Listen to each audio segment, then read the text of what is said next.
We set up the Phoenix programme because we identified that there was a need locally, and that's a really important element of whether or not you actually need focused deterrence in your local area.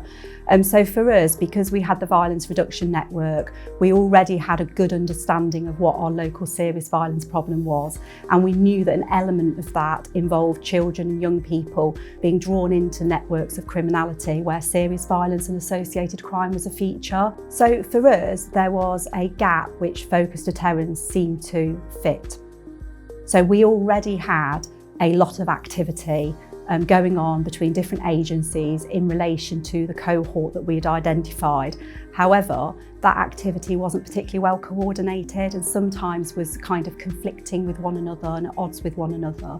So we very much felt that we needed a much more coordinated response to the problem for us locally.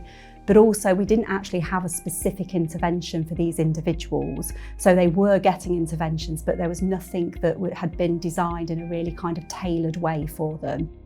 We did some desktop research around what kind of interventions were available nationally, internationally. We came across focused deterrence and it just really felt like a good fit for us.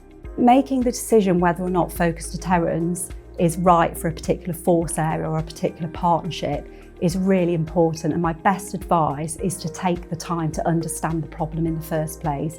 Make sure that focused deterrence is the right solution for the right problem, and that does require some time doing that insights work and that analysis.